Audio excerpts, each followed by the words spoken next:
Hey everyone, welcome back to the channel. Imagine this. I'm in India, surrounded by a whirlwind of rickshaws, cows casually blocking the road, and a street vendor yelling at me to try his chai, all while I'm clutching my umbrella, expecting rain that never comes.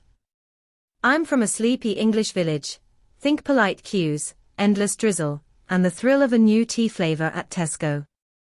Then I landed in India, and within 5 minutes, I was apologizing to a cow for staring. This is the story of my trip from England to India, a journey so packed with cultural shocks, I felt like a fish out of water, yet so beautiful I'd do it all again. It's got food that set my soul on fire, festivals that dazzled me silly, and the friendliest people who turned my awkwardness into memories. Grab a cuppa, settle in, and let's dive into this wild ride. It started with an email from my uni mate, Priya, who'd moved back to Delhi. "Ellie, come for Diwali, it'll change you," she wrote. I'd never left Europe. India was this exotic blur of Bollywood and curry in my head. So I said yes, booked a flight from Heathrow to Delhi, and landed in the middle of the night. The airport was my first shock. A swarm of people, signs I couldn't read fast enough, and a heat that hit me like a slap. Priya met me, all smiles, and we squeezed into an auto rickshaw. That's when it began, culture shock number 1. In England, traffic's orderly. Here, it was chaos, motorbikes, cars, and carts dodging each other with no lanes, just honks. I gripped the seat, muttering sorry under my breath, feeling like I'd insulted the system by expecting rules. Priya laughed. "Relax, this is normal." Delhi's streets were a sensory overload. We went to Chandni Chowk, a market so crammed I felt claustrophobic. Stalls spilled over with colors, silks, spices, sweets, and the noise. Horns, haggling, bells, it was deafening compared to England's hush. I bumped into someone and stammered, "Oh, so sorry," only to get a grin and a samosa thrust into my hand. Culture shock 2. The generosity. At home, strangers don't just feed you. Here, it's like your family. The samosa was spicy, my tongue burned, and I apologized to Priya for wincing. She handed me a clay deer lamp as a keepsake, saying, "You'll get used to it." I wasn't so sure. Food was a battlefield.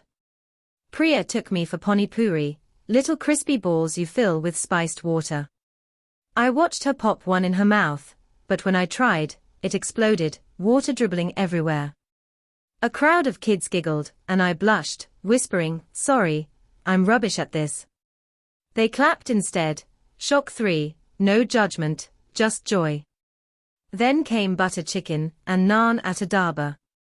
It was heaven, but so rich I felt guilty for England's watery curries. The cook, a grizzled uncle, gave me a lotus-etched spoon for your travels. I felt bad for underestimating Indian food all my life. Diwali was next, and oh boy, shock 4 hit hard. Priya's family welcomed me into their home. Her mum, Auntie Reena, wrapped me in a sari, and I fumbled, apologizing for stepping on it. "You're perfect," she said, dotting my forehead with kumkum. The festival exploded, firecrackers, lamps, music, and I flinched at the noise, so unlike England's quiet bonfire night. I felt sorry for clutching my ears, but Priya's cousin Arjun tied a red and gold bracelet on me, grinning, "You're one of us now." We ate ladoos, sweet and sticky, and danced. I stepped on toes, mumbling sorry, but they just laughed. The warmth shocked me. I'd expected to feel like an outsider, not a sister. After Diwali, Priya suggested we take a train to Rajasthan. I was excited but also nervous. The train station in Delhi was a whole new level of chaos. Vendors shouted over each other, selling chai in clay cups, snacks wrapped in newspaper, and random trinkets. The platforms were packed with people, families, monks, beggars, all jostling in perfect, uncoordinated harmony. I clung to my bag, feeling like I'd stepped into another world. When the train arrived, it was like entering a different dimension. The air was thick with dust, the seats cramped, and the windows were smeared with grime. A man in a kurta shoved a basket of bananas into my lap with a smile, saying, "For you, madam." I hesitated, unsure if I should accept, but Priya waved me off. It's normal. Culture Shock 5. The warmth of strangers. Back home, people don't just hand you fruit with no expectation. The train rattled along the tracks, passing fields dotted with camel carts, colorful turbans, and children flying kites. We reached Jaipur, the pink city, where the air smelled of spices and old stone. Hawa Mahal stood proudly, its windows like eyes watching over the city. Amber Fort was breathtaking, ancient walls, intricate carvings, and views that made me forget my culture shock for a moment. But the real shock came when we rode an elephant named Lakshmi up to the fort. I was terrified. She was huge, and I felt like a tiny, clueless human perched on her back. I apologized to Lakshmi for being heavy, my voice trembling. She trumpeted, unfazed. Priya laughed, "She's used to it." I felt a mix of guilt and awe. At a local market, I bought jhumka earrings, fumbling through the haggling process. The seller chuckled at my attempts and threw in a peacock feather as a gift for luck. Shock 6. The casual kindness. I'd have paid double in England, but here, it was about the interaction, not the price. Next stop, Varanasi. Shock 7 was spiritual overload. We reached the Ganges at dawn, where people bathed, prayed, and performed rituals.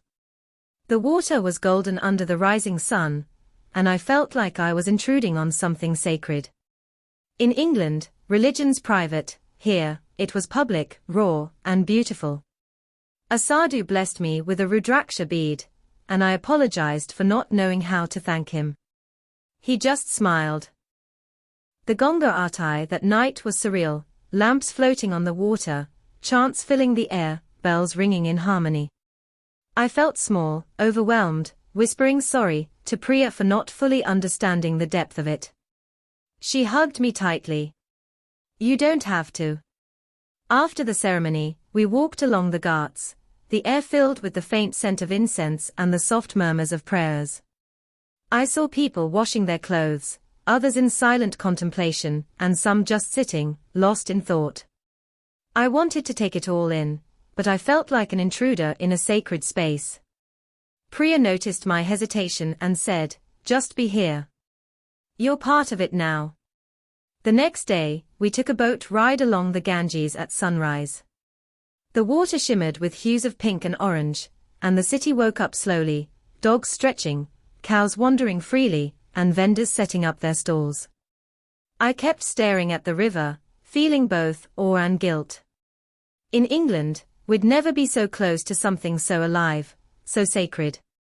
As we floated, I saw a man sitting alone, his face peaceful as he gazed at the water. He wore simple clothes and had a serene smile. He waved at us, and I waved back, unsure if I was breaking some unspoken rule. Priya smiled, "It's okay. People here aren't bothered by little things like that." Shock 8. The ease with which people live in the moment, without overthinking it. After Varanasi, we headed to Kerala's backwaters. The change was striking, calm, quiet, and surrounded by nature. We stayed on a houseboat, gliding past palm trees, coconut groves, and small villages. The silence was almost deafening after the chaos of Delhi and Jaipur. I felt both relaxed and restless, like I'd forgotten how to be still. The food was different here, coconut fish curry with appams. The flavors were rich yet subtle, and I still managed to burn my mouth. I apologized to the boatman, Anil, who just laughed and cooked me another fish from the water we'd just crossed. Shock 9. Nature isn't just scenery here, it's part of daily life.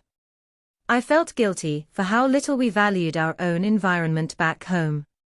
Anil gave me a pearly shell as a keepsake. I held it, feeling the weight of the journey in my hand. It wasn't just a shell. It was a reminder of all the moments I'd apologized for being out of place, only to find kindness in return. Finally, we arrived in Mumbai. Shock 10 was overwhelming. The city was a whirlwind, skyscrapers towering over slums, the hustle of life everywhere. We grabbed Vada Pav from a street vendor on Marine Drive. The spice hit me like a punch, and I coughed, apologizing to the vendor. He just chuckled and waved me off. A kid handed me a palm leaf fan, calling me Didi. I didn't know what to say, so I just smiled, feeling like I'd missed some cultural cue. Priya explained, "It means sister. You're part of the family now." Shock 11. How easily people embrace you without needing perfection. At the gateway of India, the sea breeze calmed me, but the crowds didn't. I'd never seen so many people in one place, so close together. I kept saying sorry as I accidentally bumped into strangers, but they just smiled back, as if it was the most natural thing in the world. It was like saying sorry wasn't about guilt here, it was just part of the conversation. Little shocks piled up too. Cows on roads. I apologized for staring, but the cows seemed to nod in approval, like they were used to being the center of attention. Spices everywhere. I felt bad for my bland palate, but the locals didn't seem to mind. People touching my blonde hair. I flinched, then said sorry under my breath, but they just grinned, fascinated by the color and texture. Time was fluid, trains late, appointments forgotten, and I felt foolish for checking my watch like it mattered.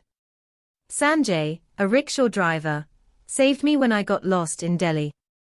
I'd been trying to navigate the maze of narrow streets, clutching my phone like it was a lifeline, when he appeared out of nowhere.